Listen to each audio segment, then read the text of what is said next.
Summer 1492. After 3 months at sea, the Santa Maria, the Pinta, and the Nina anchor off the Bahamas. Europe has found the Americas.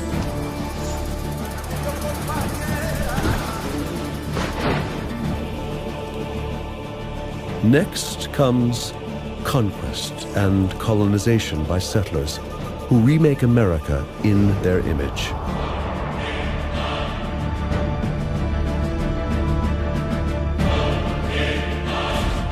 They advance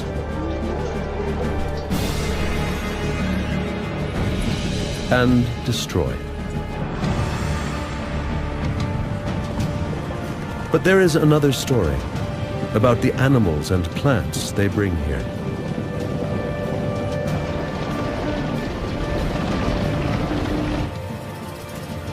And the natural treasures they find here.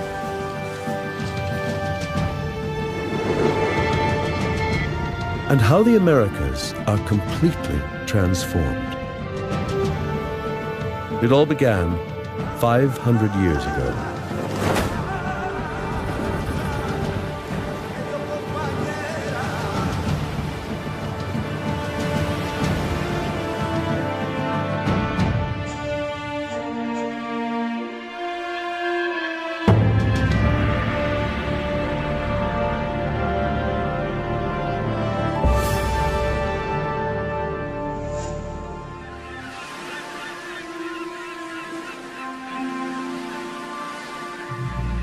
It's 1491.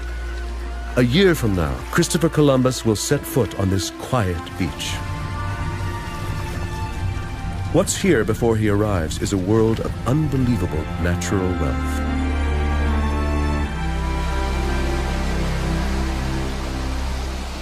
Two vast continents teeming with life. More than 600,000 miles of coastline are surrounded by pristine waters. Shoals so dense, they're said to slow the passage of ships. Countless species number in the tens of millions.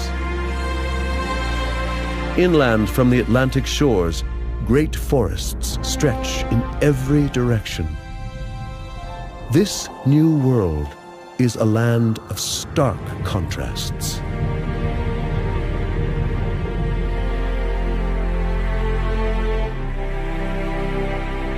From the lush jungles of South America to the glaciers of the Arctic North and the Great Plains of the Midwest, where gigantic herds thunder across North America, there is room for caribou, antelope, bison, and the giant grizzly.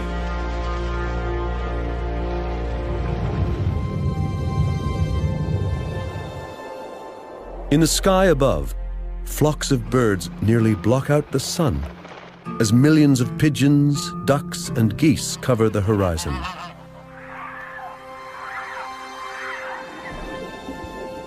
No one in Europe has dared imagine the magnificent bounty that exists on the other side of the Atlantic Ocean.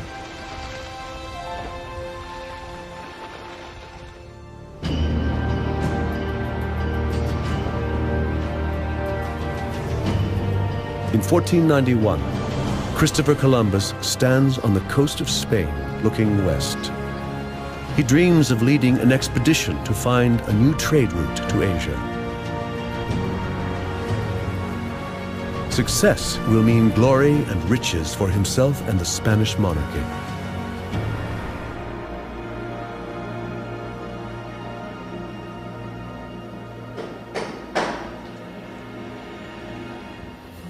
In Europe, the nobles have grown wealthy by trading with the East. Spices and gold, gemstones and silk are the most lucrative goods. But Europeans have lost the Silk Road to the Turks, and foreign trade is in decline.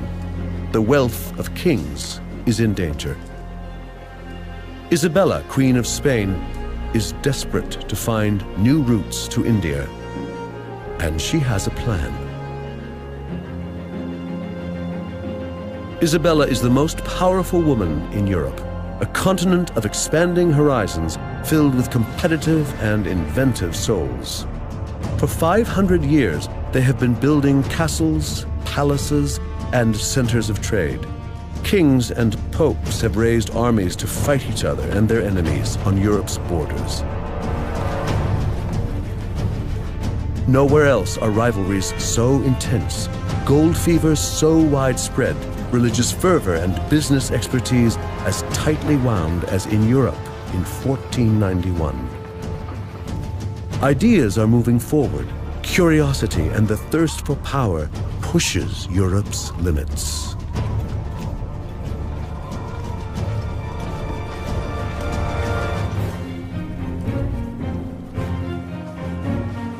Europe is a busy and crowded continent trying to feed a growing population of 100 million people.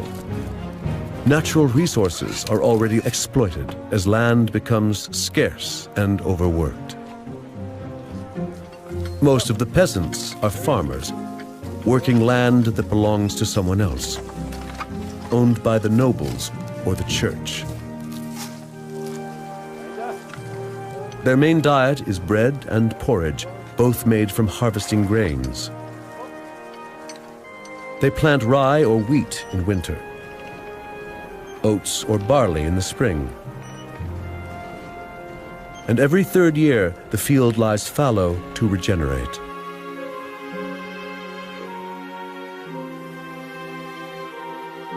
They've learned to harness water and wind for power. It is hard work, but good for producing higher yields in smaller spaces.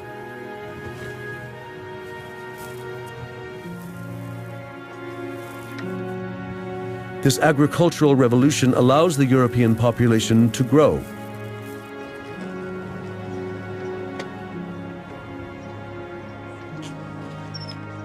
With the help of one more important element: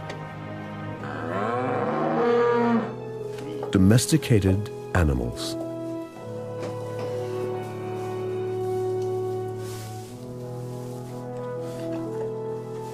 Horses pull plows. Cattle provide meat, fur, and hides. The pig is a main source of meat and leather.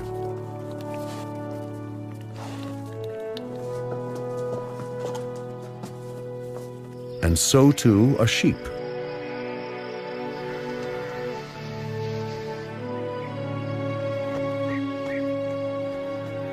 And mules can pull a cart.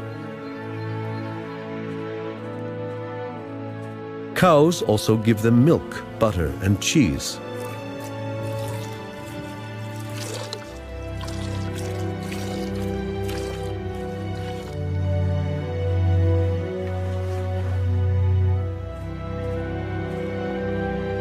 It is not only people that domesticate animals.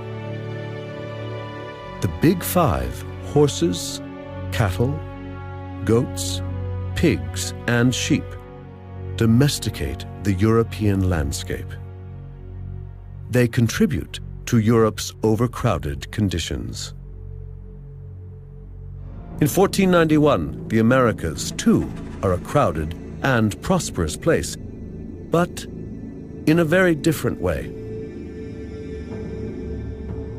The Andes cradled a vast empire ruled by powerful god kings. Mesoamerica is densely populated and home to the most impressive civilizations on the continent. The Atlantic coast is filled with smaller villages and fields. And along the great rivers, great cities are built around monumental plazas. It is an ancient world, inhabited by 100 million people. Hunters and gatherers, fishermen and farmers, kings, slaves, and soldiers. Down among the trees, where the Missouri, Illinois, and Mississippi rivers merge, lies one of the largest civilizations on the continent. The native Mississippians are mound builders, occupying a vast region from the Great Lakes in the north to Florida in the south. The first explorers thought these great mounds were natural, carved by retreating glaciers. Now we know that they are the centerpieces of cities. Cities like Cahokia. Busy trading posts of earth and wood, with populations of up to thousands of people. No one knows what they called themselves or what language they spoke. But we know why they were successful. These Mississippians are farmers. Their staple crop is fuel for the ever-growing population. It is a plant native to the Americas, unknown to the rest of the world.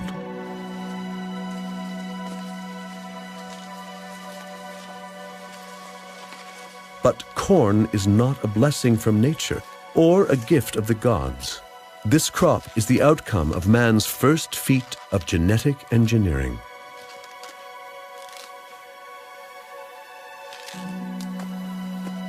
Once they learned how to grow it, they could stay in one place. This simple diet translated straight into the energy to build a civilization. The cultivation of corn is a key to flourishing cultures in the Americas before Columbus. The staple crop in North America was corn. 6,000 years ago, ears of corn were only about as long as a person's thumb, and they were barely edible. It took thousands of years to develop a more nourishing and larger hybrid, and also a hybrid that could grow in cooler climates outside of Mesoamerica. And it wasn't until about 1,100 years ago that corn reached the Mississippi River Valley. Corn is the result of the domestication of the wild teosinte grass. Early Americans started with this spindly stalk, and over the centuries, they developed it into today's giant cob. Archaeologists and biologists are still debating how corn was achieved out of a tiny grass. Corn is one of the keys to understanding American civilization. Wherever it flourishes, so do great cultures. Yet the greatest American empire of them all is found where corn cannot grow, high in the Andes.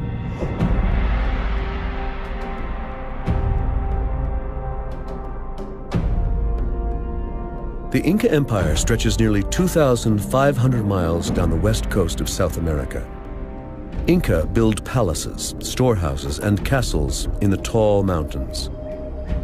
In their realm of 6 million people, they rely on manpower to transport stones without animals or the wheel. And the energy for that is provided by another amazing food source. They are famed for their gold, but their true treasure is less glamorous.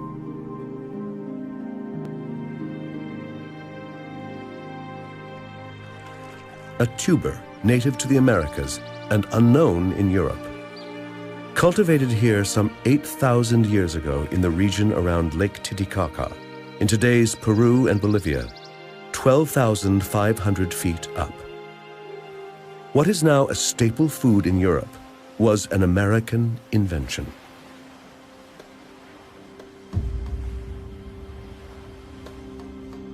By the year 1491, the Inca grow thousands of varieties, domesticated from wild ancestors.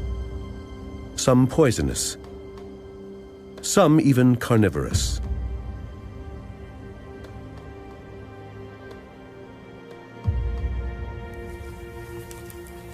They preserve the tuber by mashing them into a substance called chuño. After harvest, potatoes are spread on straw and left out to freeze at night. During the day, they are exposed to the sun. Trampling them eliminates water and allows them to dry. Chuño can be stored for 10 years, providing excellent insurance against possible crop failures. The Inca carve step-like terraces into the mountainsides to stop the soil eroding and create a flat surface for their crops. Terraces absorb more sunlight than steep slopes, so potatoes can grow at the highest altitudes.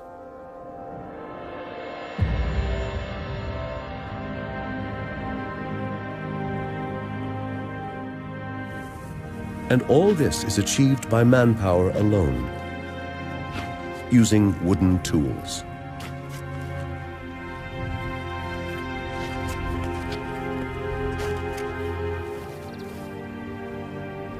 In North and South America, in 1491, farmers grow corn and potatoes to feed their people.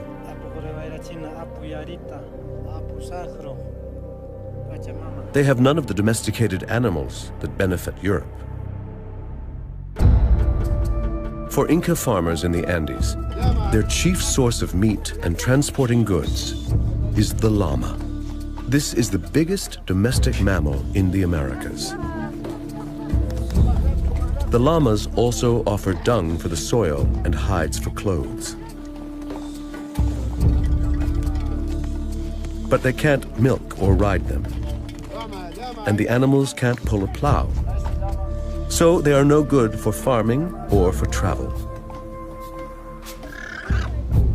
But their wool is a true blessing.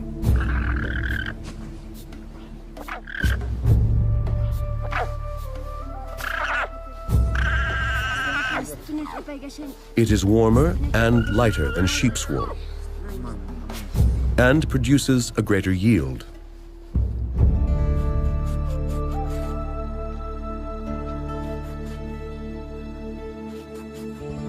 The second principal domesticated animal of the Americas is much smaller. For the Aztecs, the turkey is vital. Even today, for their descendants in Mexico and Guatemala, the turkey is so important that they dedicate 2 religious festivals to it.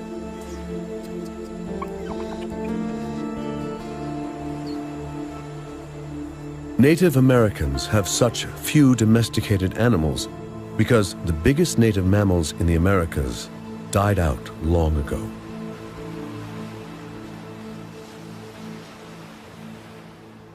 At the end of the last ice age, the megafauna in the Americas, the giant bison and the mastodons, went extinct. And the reasons for that are probably twofold. First of all, as the ice age was ending, the climate became much hotter and drier, and this killed the vegetation that these very large animals depended on. Secondly, the arrival of hunters into North America, crossed over the Bering Strait land bridge from Asia, coincided with the extinction of these animals. And very likely these hunters went after these large animals who were slow and had a lot of meat. And what this left in North America were animals such as bison, deer, and antelope that are not suited to domestication. In 1491, Native American tribes hunt wild animals to survive. But the village dwellers in the forests of the Northeast and nomads on the plains develop methods to guarantee their meat supply. They can't domesticate these animals, so they find a way of making their prey come to them.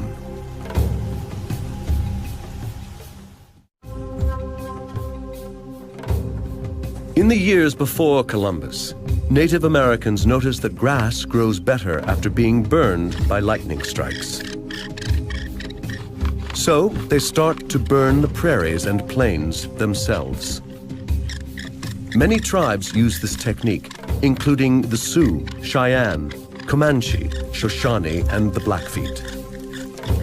America in 1492 was not a pristine wilderness. That's a romantic myth. It was in many ways a managed landscape.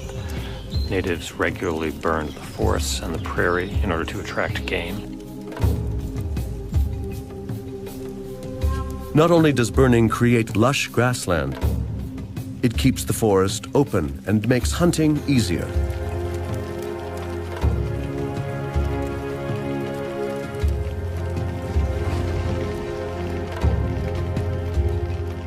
The new rich pastures lure and increase the numbers of herbivores, as well as the predators that feed on them.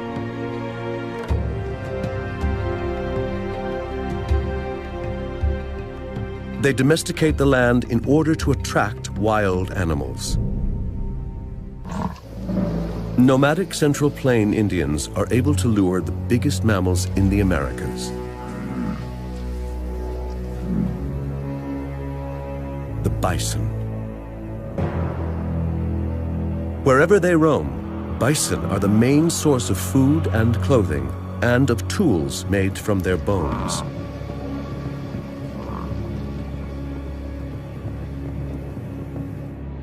But still, the bison thrive. By 1491, North America is home to perhaps 30 million.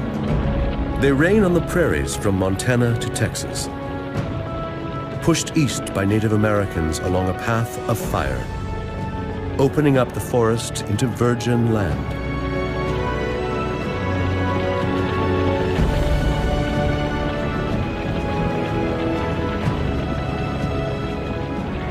The bison gain a new habitat, far beyond their original range.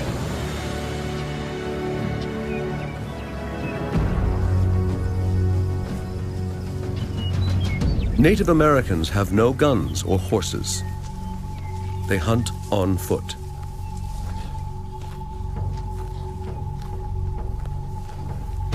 They dress in hides to get as close as possible, and hunt with the bow and arrow or spears, all made of wood and leather, bone and stone.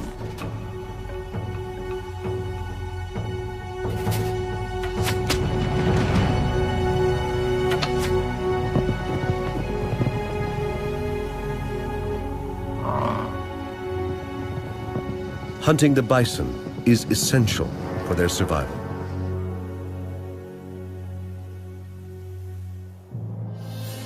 In Europe, hunting is no longer about survival. Noblemen hunt for sport, for pleasure and prestige.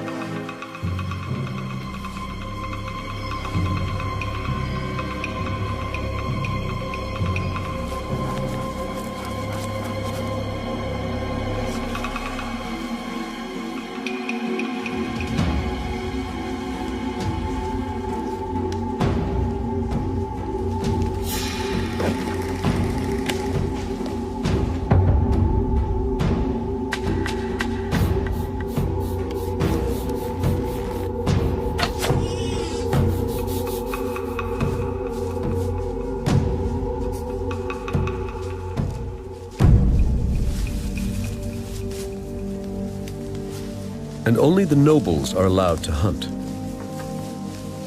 If ever they catch a peasant hunting, he will be punished for poaching.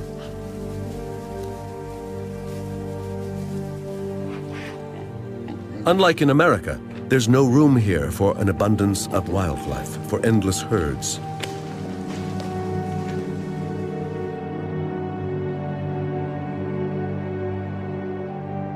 In Europe, the land is man-made. Agriculture and cities push the wildlife back.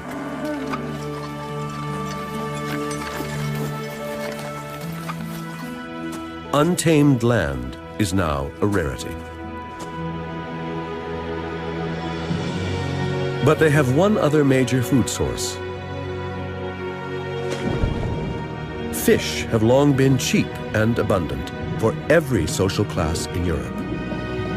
Christianity, the common religion all over Europe in 1491, approves of fish. Eating meat is banned on more than 100 days a year. The demand for fish is huge.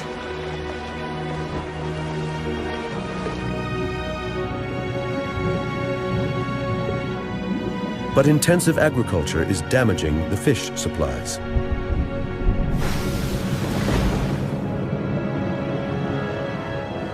Once unlimited, supplies in Europe are dwindling fast.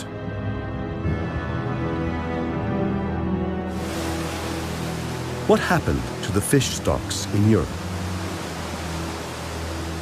As people started to grow crops and cut back the wild woods, this released huge amounts of sediment into the watercourses, which changed them from being fast, clear-flowing rivers and streams into slow, turbid rivers and streams. And the freshwater fish found a problem with this. particularly migratory species that came up from the sea to spawn in rivers, animals like salmon and sturgeon.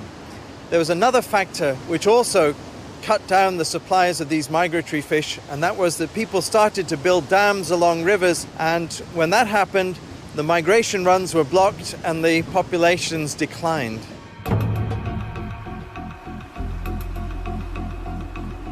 When supplies of fish dwindle in their polluted lakes and rivers, they turn to the sea. For the first time, they set up large-scale sea fishing.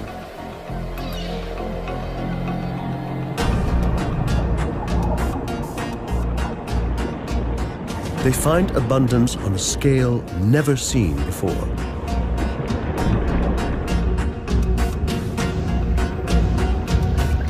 And they exploit it. Cod and herring from the North Sea are the first to be fished. Every 5 years, catches double. By 1300, thousands of tons of dried fish are exported from Norway to Britain alone.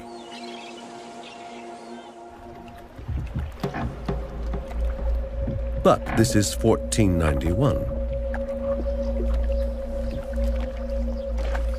Europe's rivers and lakes are now dirty and empty. And surrounding seas are fast becoming depleted.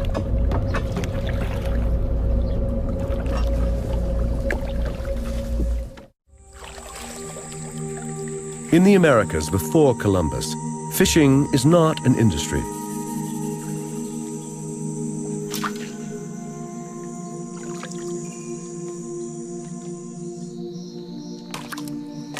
They don't need it. Fish are for the taking. Their rivers are not used for power and are not affected by farming.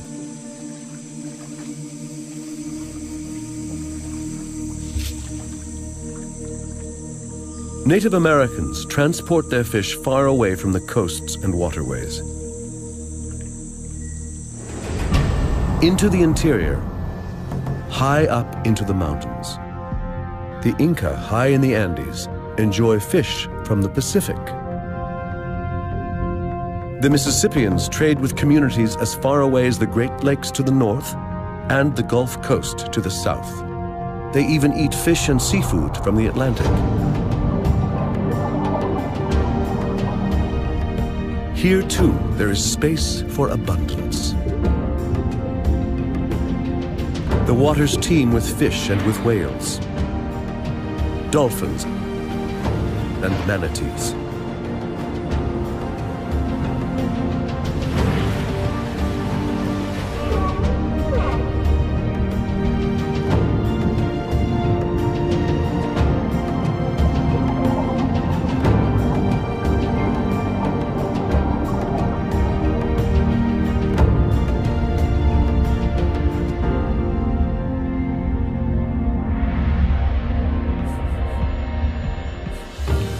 Wherever Native Americans trawl their nets, they find a bounty of thousands of different species: menhaden, channel catfish, and sheephead. They never have to take more than nature can replace.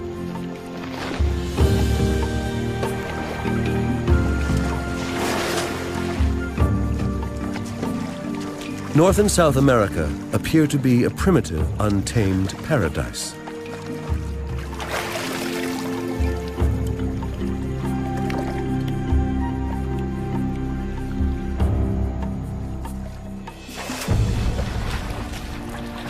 But looks can be deceiving.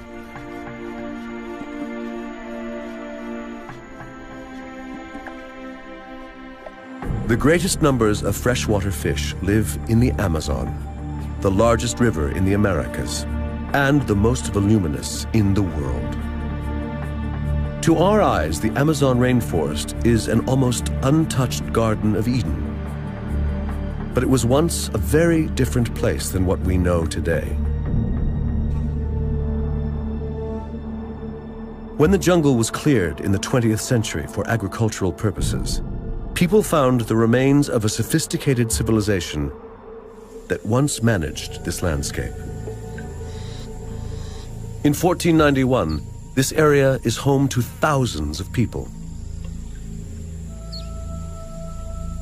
They tend orchards with all kinds of fruits: papaya, mango, cocoa, nuts, and palms.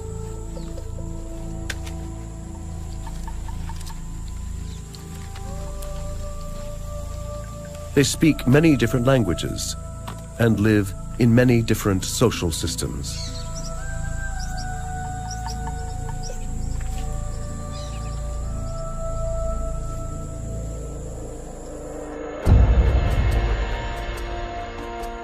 Their tightly packed settlements cover an area of over 46,000 square miles. They are linked by raised causeways, bridges, and canals.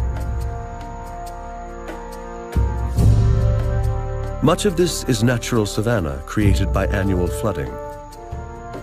But they have expanded the grasslands, regularly setting huge areas on fire. By 1491, they have created an ecosystem of plant species adapted by fire that cannot exist in nature. Eventually, the jungle will reclaim it.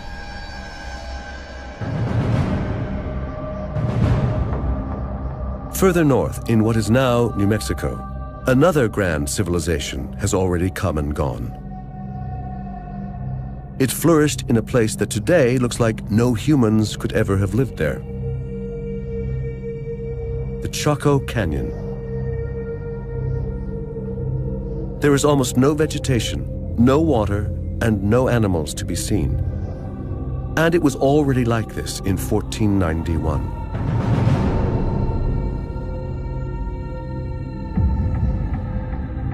But once, this area looked completely different. This is the story of a civilization that developed as far as it could, used its resources as well as it could, and still declined.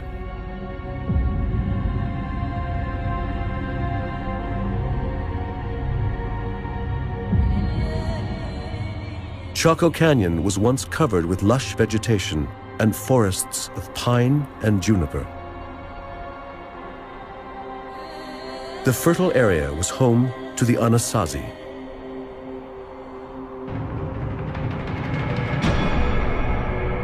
From the year 700 on, the Anasazi built the highest and largest buildings in North America. One is several stories high and has 600 rooms that overlook the majestic canyon. 1,000 people lived here. They had no animals to transport materials. Thousands of felled trees were dragged down to the Chaco Canyon on men's bare backs. There is no written account of their lives or of their disappearance. But environmental historians can tell us what happened by counting tree rings and analyzing rat nests.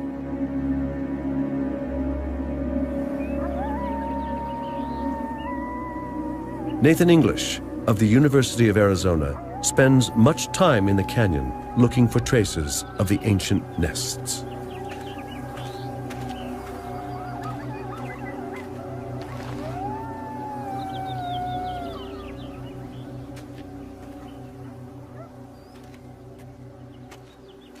Our interest in Chaco Canyon is to learn more about how the ancestral Puebloans live, and there's a number of ways we can do that. We can do that through traditional archaeology, where we dig up ruins and sites, or we can also look at what the environment was like around the ancestral Puebloans. And the way we do that is by looking at pack rat middens. And each pack rat midden is like a little snapshot in time of the area around the midden itself. So you could think of it like a picture. And the middens can be up to 40,000 years old in some places. And what the midden is it's the pack rat makes a nest, and it poops in that nest, and then it only gets its water from eating plant vegetation, so its urine is very thick and viscous. That urine seeps into the pile of poop essentially and solidifies, almost like amber. In the meantime, the pack rat is also collecting things for the plants around it, also pot shards, sometimes even corn or seeds of squash. And those macrofossils are incorporated into the midden. So we go out, we collect the midden, and then we examine the macrofossils in that midden to look at what the ecology around that midden was like at that time. Not only do rat middens hold information, trees do too. Scientists count the rings of ancient logs to give the exact date when the very last tree was cut down. The Anasazi used juniper and pine for their timber and fire. Too much of it, some think. With the trees goes the soil. The forest cannot recover. Because of erosion, water drains down, creating gullies on the way. Irrigation and agriculture are no longer possible. This large population cannot feed itself anymore. But did they destroy the forests, or did the forests leave them? We are on the edge of this pinyon juniper woodland, and so it's really possible that just natural climate change would have caused it to move back. But it's also, we know that the people were harvesting wood for fuel and for timber, and so it's likely that a combination of the two things are what led to the loss of forest in this area. The year 1130 rolls around. It is one of the driest of years. The Anasazi have survived previous droughts, but the population has increased greatly, and there is no suitable territory to expand into. Without rain, it's impossible to grow enough food to support the population. No agriculture means no culture.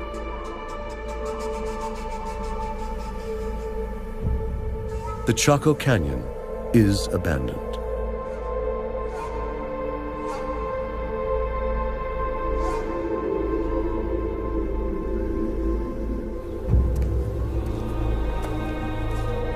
These ancient Americans cut down the last tree and move on.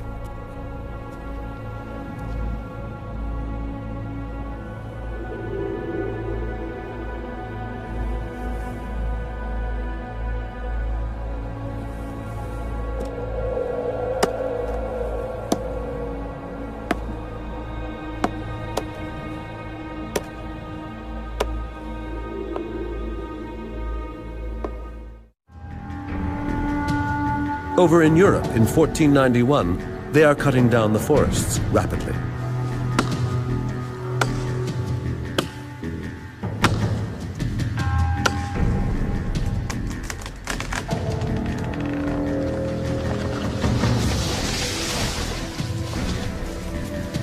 Their growing population needs more food and more space in which to grow it.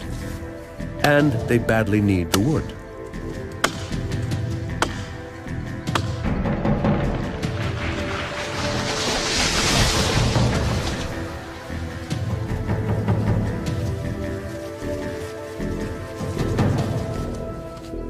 They have the tools.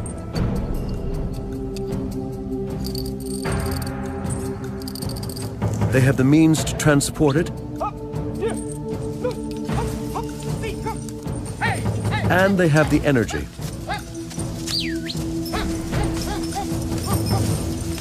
But they're beginning to run out of space and time. Only wood can help them to move forward.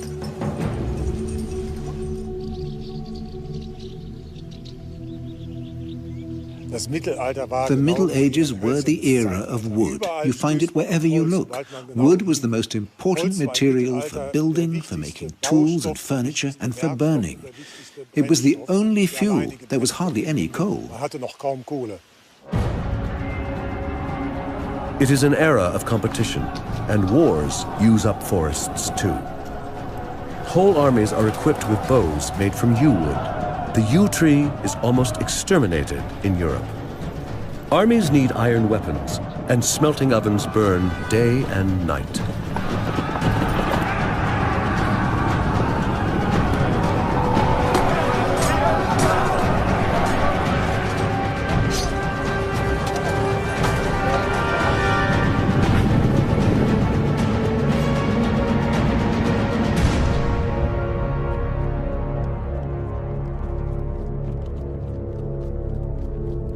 At the same time, whole forests are used to satisfy another European craving: for magnificent buildings.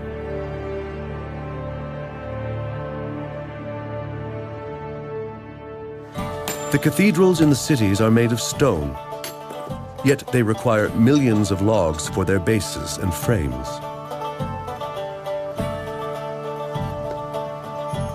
Larches are needed for roof supports.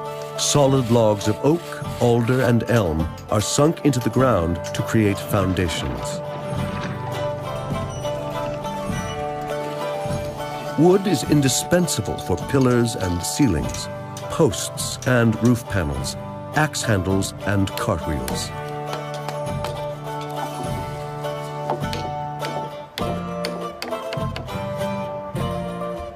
European castles, cathedrals, monasteries, and churches consume entire forests in Germany, France, Italy, Spain, and England.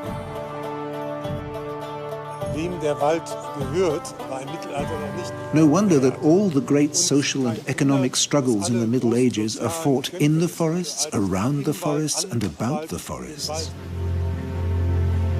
In this competition for timber, those who have money make the rules, and the money is now in the cities. Perhaps the richest city of all is Venice. It's built on wood, literally. Piles sunk into the mud to create the platform on which the great stone facades can float.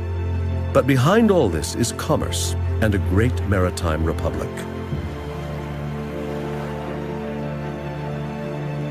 The goods that are bought and sold are transported in wooden galleons.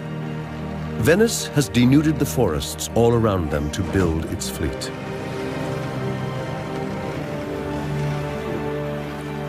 The city's demand is insatiable, and they start to deplete the Alps. Spruce for masts, larch for planking, elm for capstans, walnut for rudders, and most importantly, oak for hulls. When that is not enough, they cut a swath across Europe all the way to the Baltic.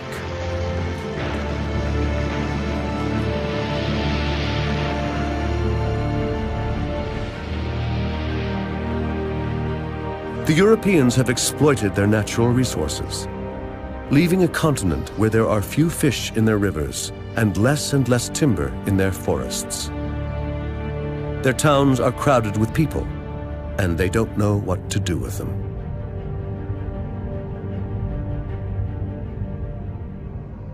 Rivalries between princes and kings have grown intense. Religious fervor, curiosity, and greed are widespread in 1491. And there is a constant hunger for new ideas. The printing press is invented. Books and ideas spread.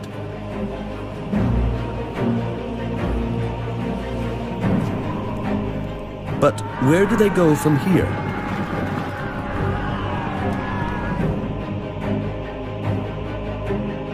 Where can all this raw energy be channeled?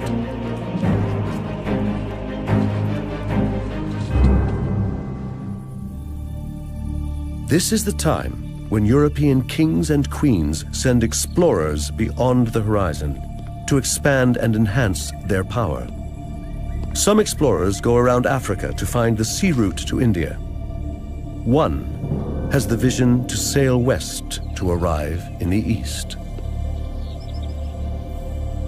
He's a seaman from Genoa, Italy, a fervent amateur who has the crazy idea of sailing into the unknown to reach India.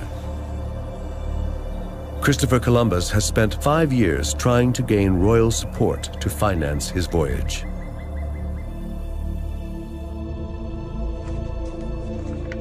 Isabella, Queen of Spain, finally agrees. What does the Spanish crown have to lose?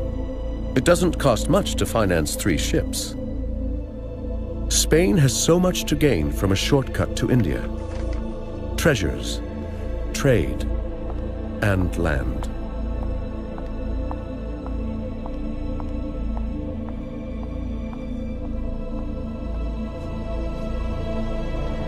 At first, no one wants to board his ship.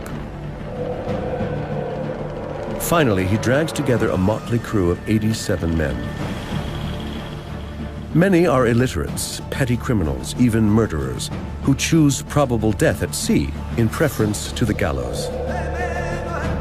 Many are soldiers, with nothing to do since Spain expelled the Moors just months before. Now, they are soldiers of fortune.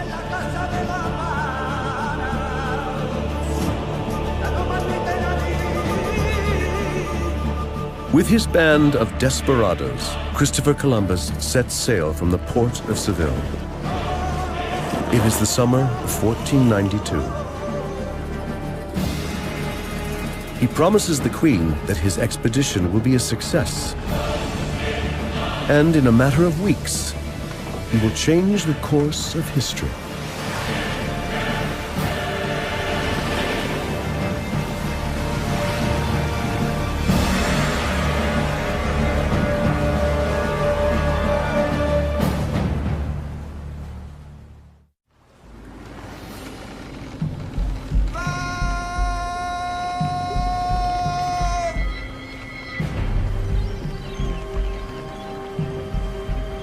It is October 12, 1492, when Columbus sights land.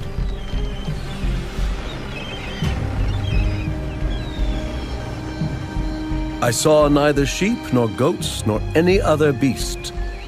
All the trees were as different from ours as day from night, and so the herbage, the rocks, and all things.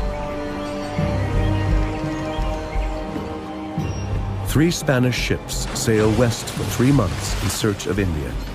Then finally they arrive, 87 men, among them conquistadors, pig farmers, murderers.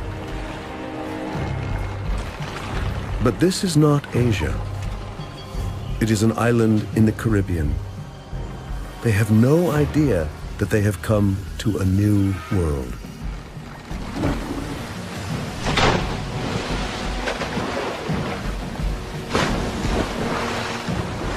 The air is hot. The water is warm.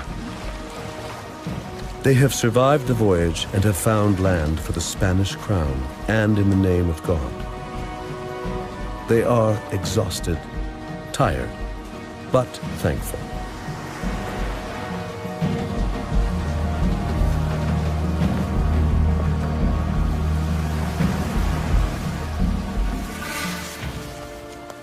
What land is this? Where are the ports, the cities, the ships and traders they expected? The natives have seen many people arrive from the sea, other tribes, but no one like this.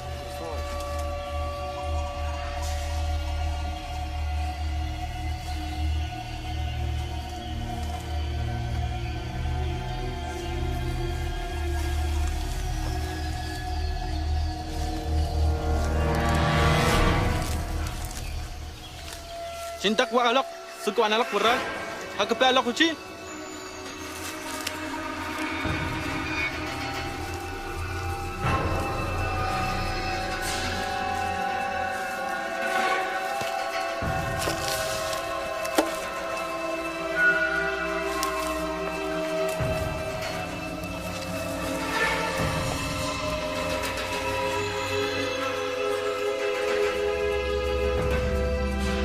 They will both soon discover that this is just the beginning.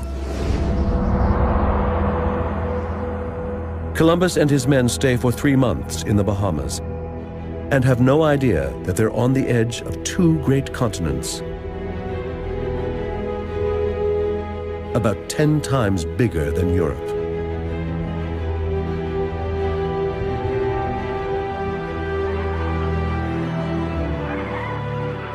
From the tropical seas to the arid deserts, it is vast. And there is space, with room for every possible landscape, stretching from the northernmost to almost the southernmost points of the globe. Spain's royal monarchy made Columbus's voyage possible.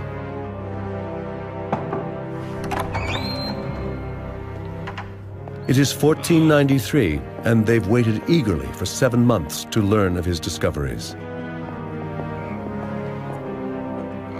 Upon his return, he delivers the news in a report to Queen Isabella.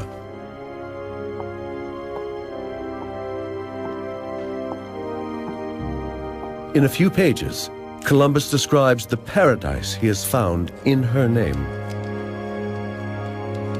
Land to conquer, converts for Christianity, riches to exploit, and gold.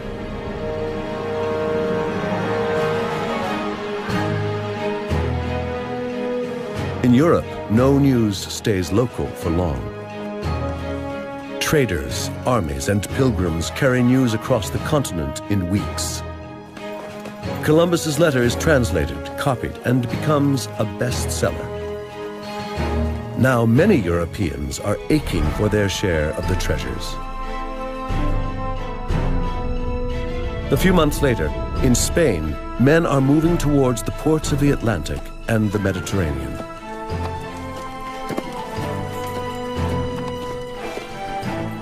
Men who have no land and no work. They cross the barren Spanish regions that offer little to live off. Desperados with nothing to lose. Men in need of a job, and the Queen needs them. Anyone can come along. Anyone can be a conquistador. Even a pig farmer can win glory and riches in faraway lands.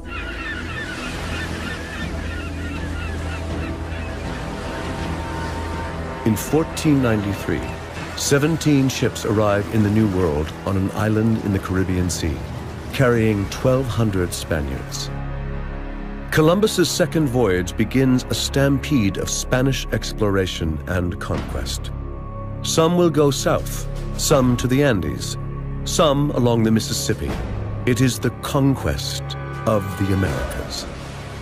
Driven by greed, carrying weapons, and with one animal that does not exist on this continent. With the horse, the Spanish are able to annihilate whole empires in just a few decades. Within 40 years, the Inca in the Andes fall to Pizarro.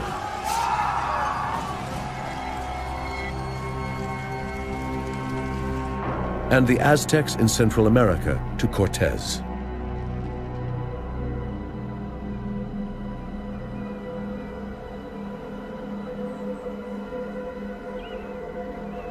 Where there were towns and cities inhabited by millions of people, the Spaniards leave only ruins.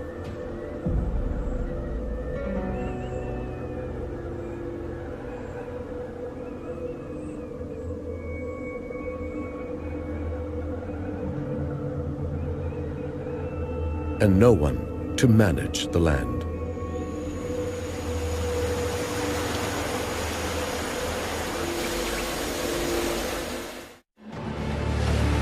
Spanish explorers invade the Americas and bring with them the horse. First brought to the Caribbean islands, these animals reproduce and spread in the New World as fast as the wind. Horses have not been seen here since the Ice Age. Now they're back. It's as though the landscape has been waiting for them.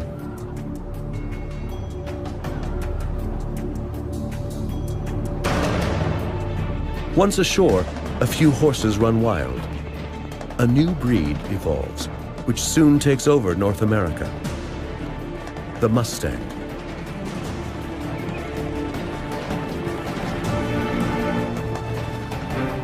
Within 300 years, they have reached the Central Plains and the Rocky Mountains.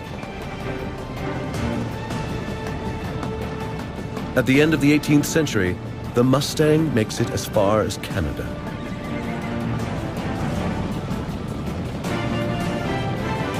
"150 years later, there may be 7 million wild horses in North America.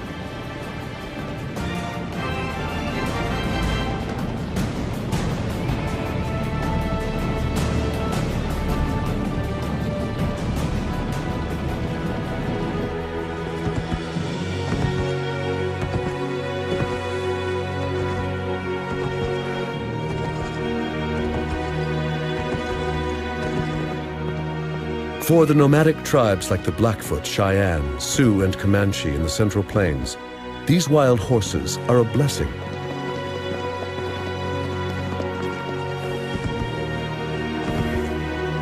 What they used to do on foot, fighting, hunting, traveling, they can now do on the backs of wild horses from Europe. It transforms their lives.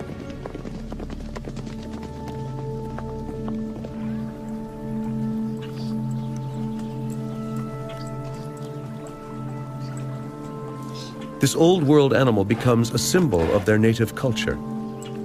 Although the horse once came from across the Atlantic, it is now an image of nomadic America.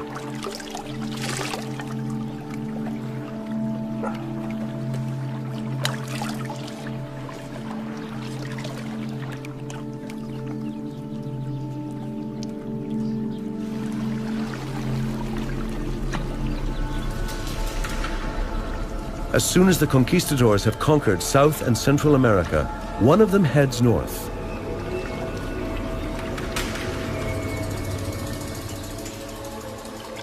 Hernando de Soto travels from Florida up the Mississippi River, looking for gold.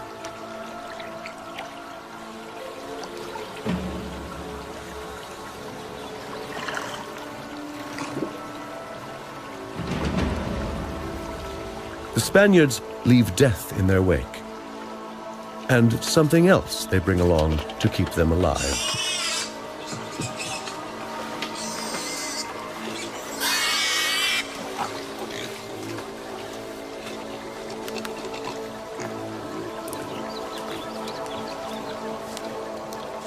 As they journey through unknown jungles, the pigs help them survive. They are a perfect source of food. They don't take up much space in the boats.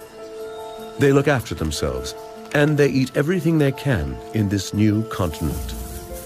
They're prolific little beasts. A healthy sow can give birth to 10 piglets at a time. When the conquistadors leave some behind, they will have an ever-growing food supply for those who come after them. The pigs are key to their survival.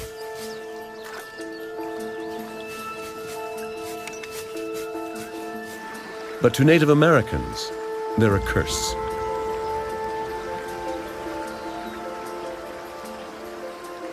In North America, natives do not fence their fields, and their staple crop of corn is irresistible.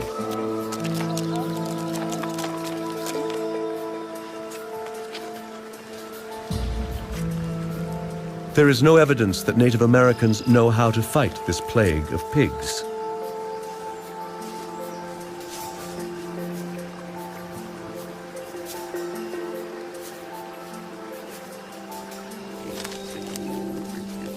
Soon European swine are eating the seeds and young shoots.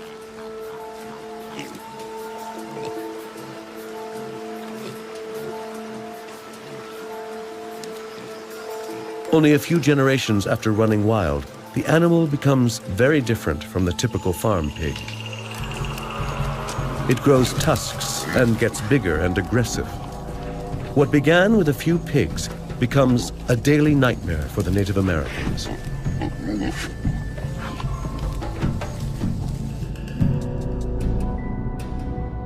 In addition to horses, Columbus brought 8 pigs to America on his second voyage. Within 20 years, there are 30,000 pigs on the island of Cuba alone. They multiply, conquering the Andes, the Amazon, and North America.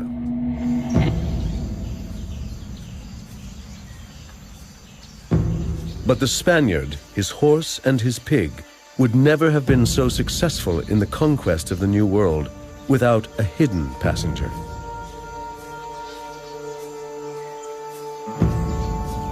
It is when the old and new worlds touch that the Native American meets his worst enemy. A very black dose for the continent.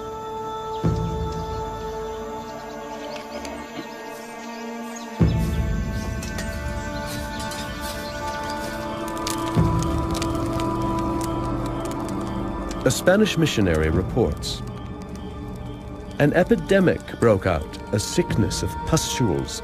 Large bumps spread on people. Some were entirely covered, on the face, the head, the chest. They lay in their dwellings and sleeping places, no longer able to move or stir. The pustules caused great desolation. Very many people died of them, and many starved to death. No one took care of others any longer.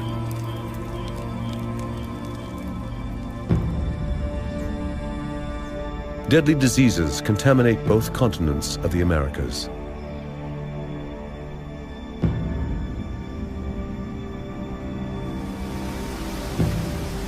For the natives, writes a chronicler, they are near all dead of the smallpox. So the Lord hath cleared our title to what we possess.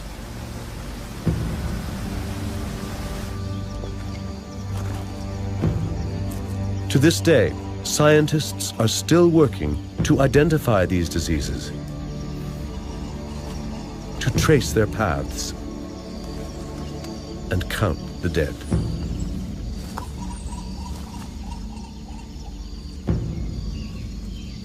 Smallpox was accidentally introduced to the Americas in the 16th century. The smallpox virus is very hardy. In blankets that are used by smallpox victims, the scabs can live for weeks carrying the virus. And smallpox can also pass from host to host on board a transatlantic vessel until it reaches the Americas.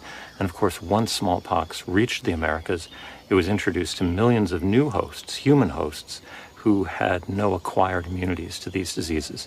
And so smallpox, together with measles and influenza, had a devastating impact on Native American populations. No one knows exactly what the mortality was. Conservative estimates are about 50%. It was probably closer to 90% or even higher.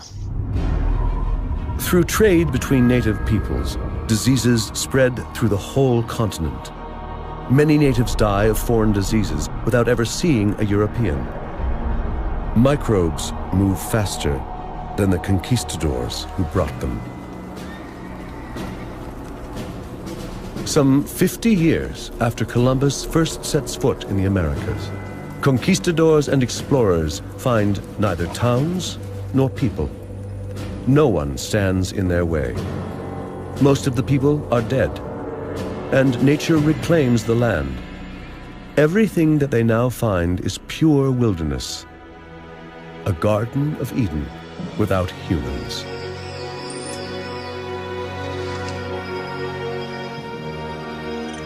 A thousand different kinds of birds and beasts of the forest, which have never been known, neither in shape nor name, and whereof there is no mention made, neither among the Latins nor Greeks nor any other nations of the world, reports a Spanish missionary. It may be God hath made a new creation of beast.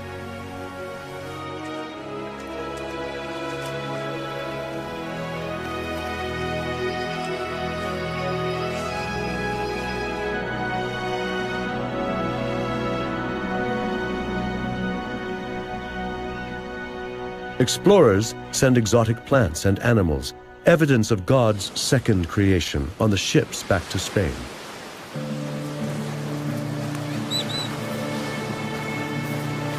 Hombres, cargad. Corn, El ave al frente. chili, and pumpkins.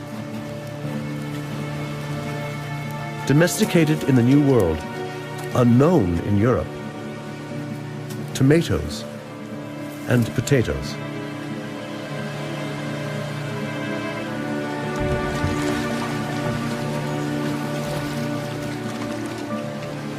But there is an unwelcome passenger on board. an unintentional gift from the natives.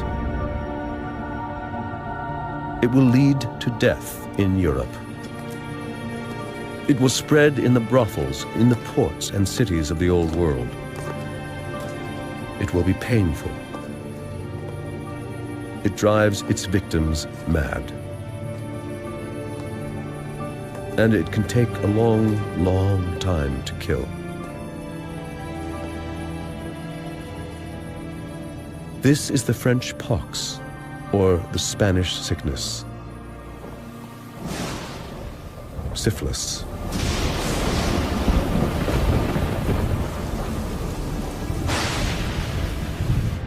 Europeans have no idea that this disease came from America, where more and more are aching to go. In the 17th century, a new wave of people heads to the New World, the settlers. England has defeated Spain to become a new European superpower. The English crown sets out to claim its share.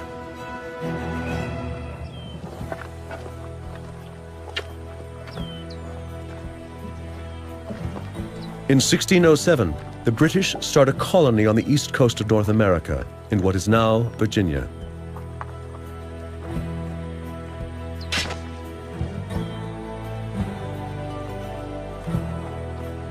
They name it Jamestown, after their king.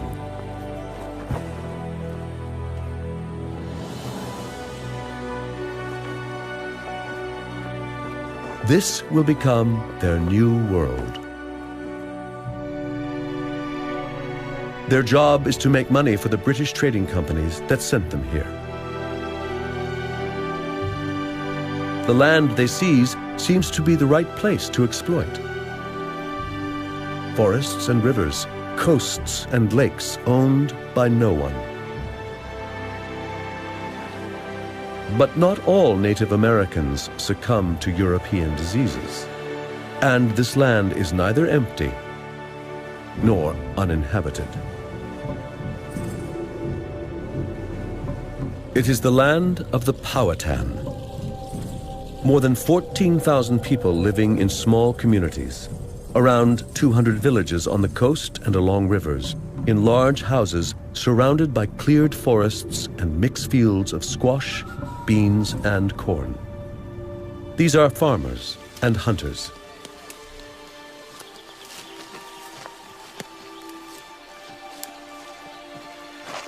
There is no gold, no silver that settlers dream of.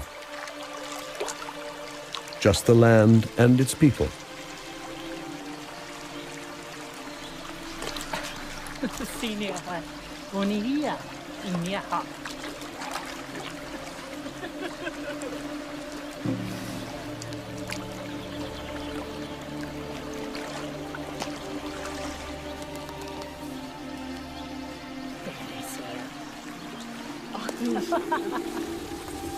For a while, the settlers and the natives managed to coexist.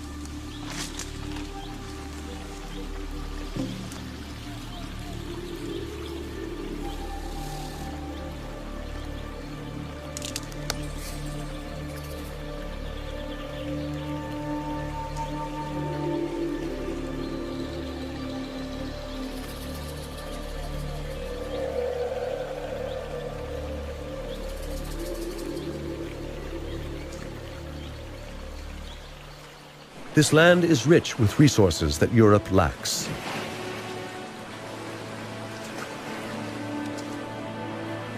In the long run, resources that are far more valuable than gold and silver.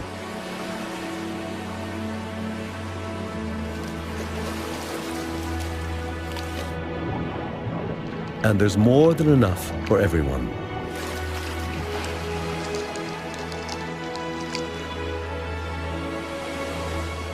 Europeans wanted to travel west to the great empires of Asia.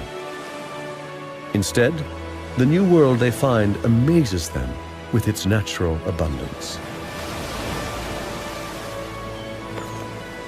They discovered almost miraculous, unbelievable quantities of fish in these estuaries and rivers. One particular kind of fish which very much impressed settlers was the river herring, or alewife as it's otherwise called. And seasonally these would ascend the rivers to spawn from the sea in their millions. For example, in the Potomac River near Washington, D.C., during the 18th century, something like 750 million alewife were caught just from that one river in 1 year. It was a remarkable abundance, and people described the rivers as having more fish than water. Whole shoals are caught in the settlers' nets. In the 18th century, hundreds of thousands of tons of cod are shipped in one single year, sent from North America to England, Portugal, and Spain. Fishing boats sink under the weight of their catches, and the colonies thrive. It takes only 200 years to achieve what had taken 1,000 years in Europe: overfishing.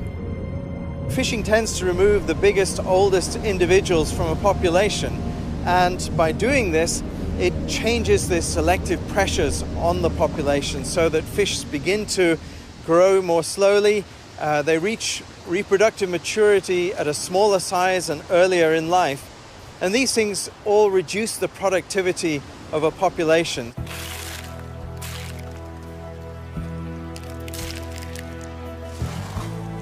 Fish are salted, packed, and sent home for money.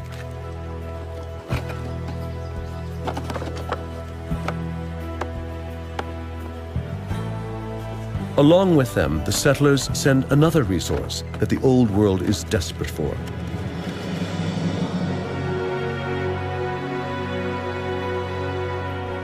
it is said that there are trees as far as the eye can see, such that a squirrel starting off at the Atlantic coast need never touch the ground till he got to Georgia. This is so different from the Europe they left behind. They have finally found a replacement for something that is disappearing at home: an infinite, accessible source of the raw material of the age. The forests must fall if the settlers are to succeed.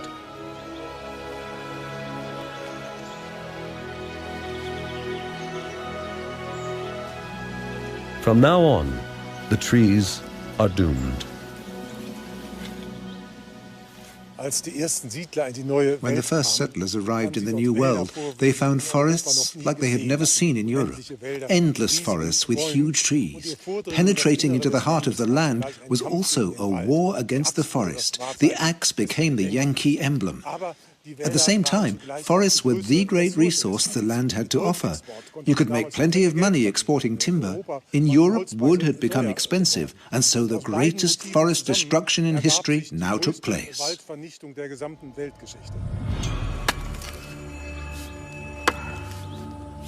The clearing of forests that seem to belong to no one and cost nothing goes so far that by the late 17th century, many areas of the Caribbean and Atlantic islands are completely bald.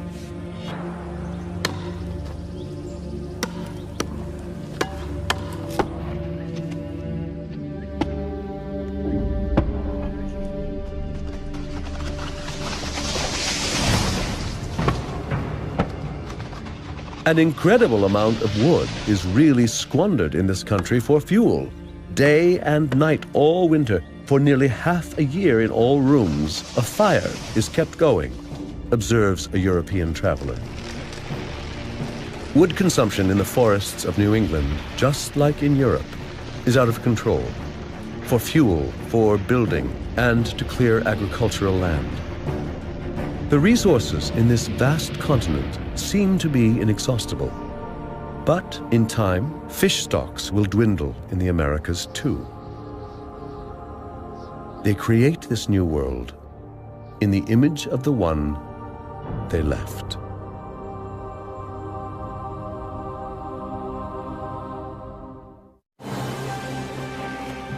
Europeans change America by what they take away, but they change this continent even more by what they bring with them.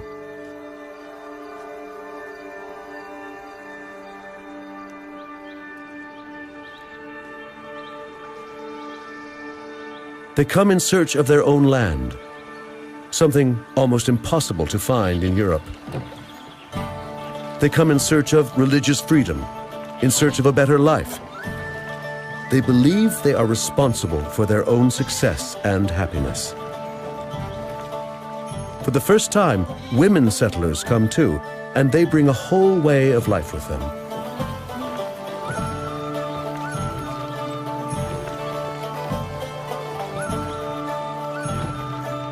They bring animals and plants that are all new to the American continent.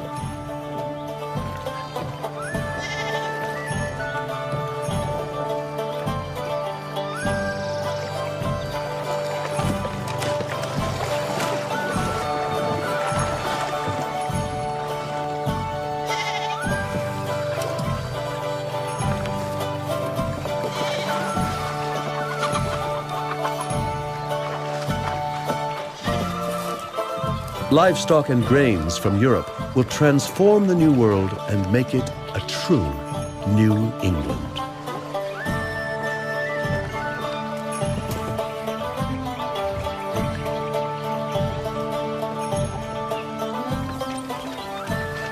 With the newly imported plow, they will leave little land untilled. These domesticated livestock and metal tools have never been seen on this continent. An environmental revolution takes place. In no time, their European wheat is growing in this foreign soil.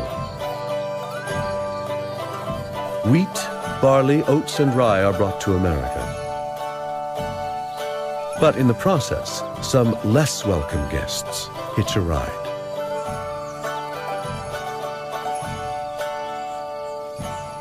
Europeans introduced crops such as wheat to the Americas, but in the bags of seed that they brought with them to the Americas, they also brought along seeds for weeds, dandelions, other kinds of weeds, and these are everywhere in the Americas now. From the most insignificant weed to the continent's greatest mammal, the bison, nothing is untouched.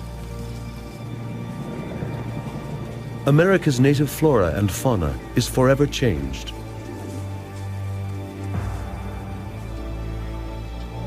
Where the bison once reigned, cattle soon roam. To the settlers' delight, their livestock multiplies more quickly here than it did in Europe. In a few hundred years, European cows eat away the American grass and trample the soil, deposit their excrement, and distribute the seeds of the weeds.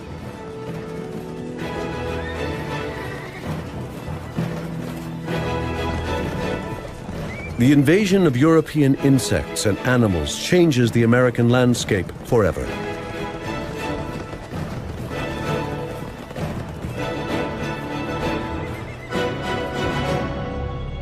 Horses, pigs, sheep, goats, chickens, and huge herds of cattle take over North and South America.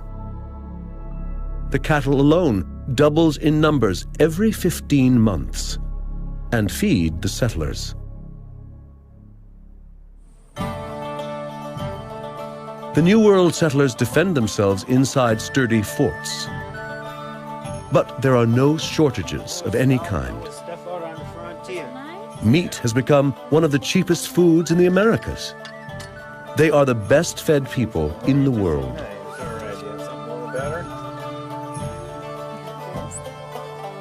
Boys, you're going to want a shot of rum. This is fresh rum from... Hides are in great demand in America as well as in Europe. And fur from the wild animals they shoot brings in a steady export income. Some, like the beaver, are hunted almost to extinction. Settlers are not forced to adapt to the landscape. They domesticate and dominate it. Most trees were cut down and turned into pasture and gardens where all kinds of vegetables and root crops that we know in England grow in profusion. They replace the trees they have cut down with their own trees. Europeans bring peaches, pears, and plums. They bring figs, olives, and bananas.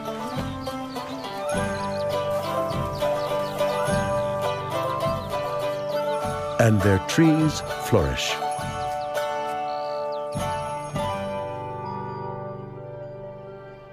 They never know how lucky they are.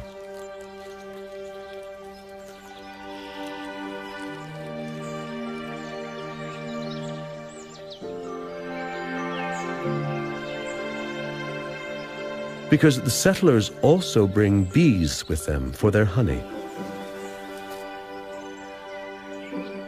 The Native American bee pollinates only a few species, but European honeybees can live almost everywhere and pollinate any plant in sight.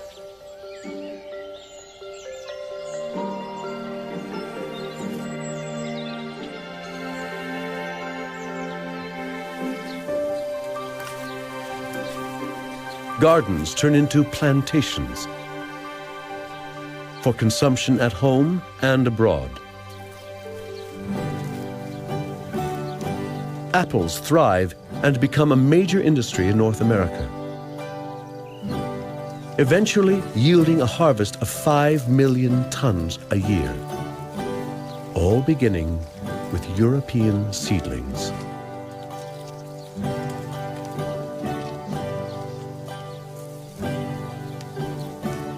This is biological imperialism in full swing.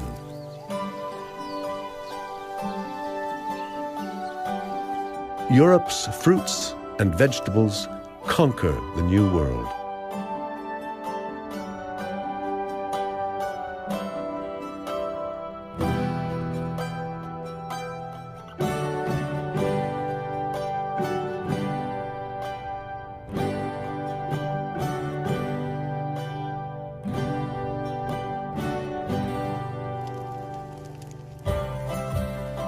But it is also an exchange.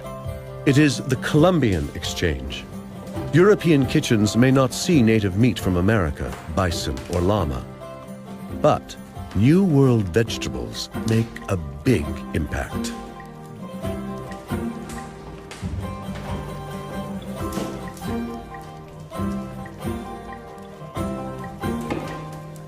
The plant with the greatest impact on Europe needs a couple of centuries to take root in its culture.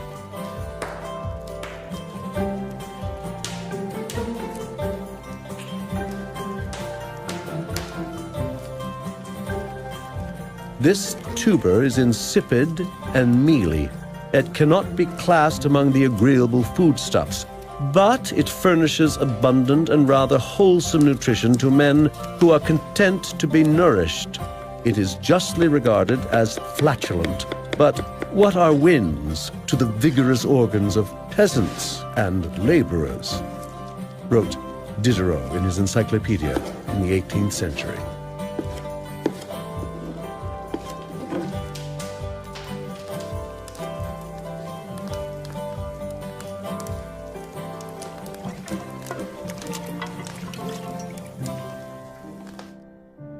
Introduced into Spain, potatoes slowly spread to Italy and to northern and eastern Europe. By 1600, the potato has entered Austria, Holland, France, Switzerland, England, and Germany. Frederick the Great himself urges its cultivation in Prussia. But it is the Irish who adopt the potato with open arms. They have a limited food supply, and grain grown here has often been destroyed or burned as the result of war. But the potato, safely underground, survives these hardships. In 100 years, the Irish population more than doubles.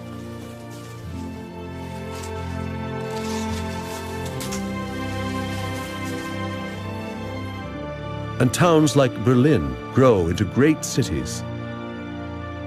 By 1700, there is an unprecedented population explosion in Europe, thanks to a plant from the faraway Andes.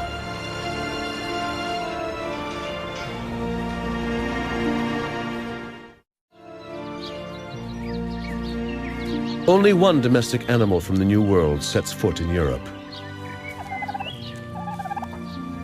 the turkey. turkey and a few vegetables enhance the European diet, but otherwise, their life is relatively unchanged. So, why was the Columbian Exchange so one-sided? Why did it go primarily in one direction from Europe to America? With the exception of things like potatoes and potato blight, why was Europe not overtaken by American plants and animals? It's difficult to say why something did not happen, but you have to remember that the ecological invasion was a cooperative enterprise, disease and plants and animals working together. And Europe remained densely populated. It didn't have diseases depopulate its people. And so you didn't have niches open up for livestock to graze and then weeds to take over the areas that livestock had overgrazed and trampled. So without that critical part, it worked in one direction primarily.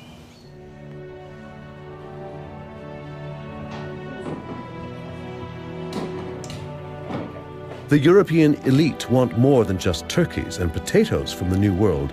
They want luxury products.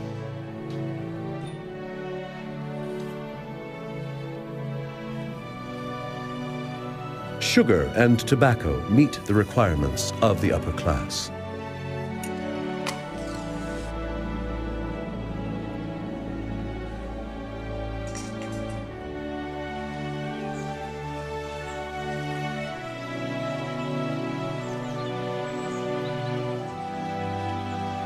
The first British settlers quickly acquire a taste for American tobacco and export large shipments to Europe.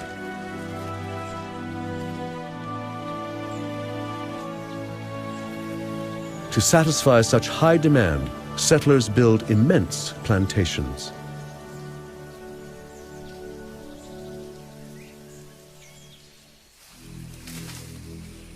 Growing sugar becomes a business on the same scale as tobacco.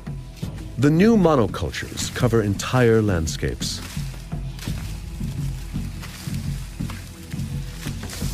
For this sole purpose, some 10 million Africans are transported to America, enslaved to cultivate luxury items for Americans and Europeans.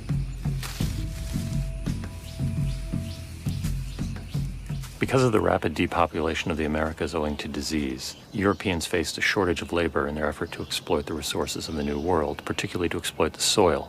So the Europeans, first the Portuguese and then the Dutch and then eventually the English, imported slaves from West Africa to cultivate sugar in the Caribbean and Brazil, tobacco in Virginia, rice in South Carolina, and by the 19th century in mainland North America, cotton.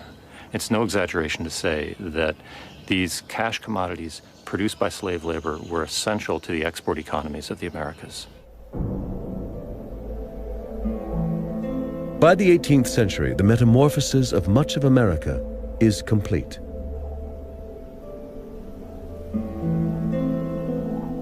New Spain and New England are fully established. Nature has been transformed and is in the hands of man.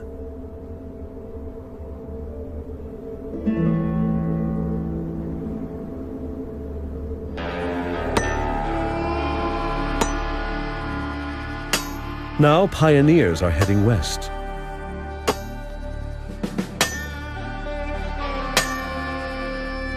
There is still empty land in that direction.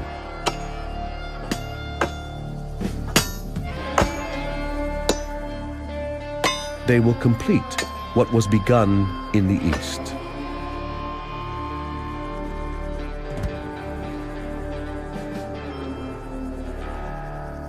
In the creation of the New World, perhaps 90% of the Native American people died. The people who took their place came from all over Europe as conquistadors, settlers, explorers, and colonists.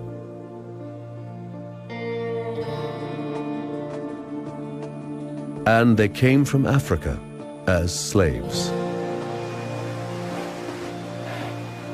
But it was the transfer of animals and plants from Europe to the Americas that really made the creation of the New World possible.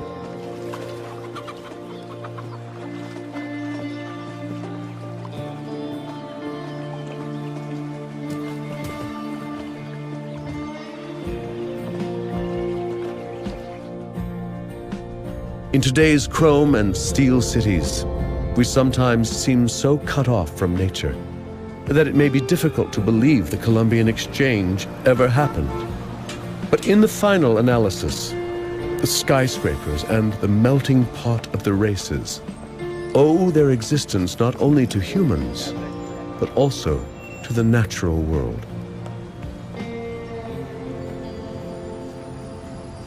People came to the Americas for many reasons. Some came to make money, some came for religious freedom, some came involuntarily as slaves. But those populations took hold in the Americas because of the accident of ecology, because of the microbes, the plants, the animals that they brought with them that gave them an advantage over the people who were already here. And the legacy of the Columbian exchange is also still largely biological. And that legacy will continue into the future.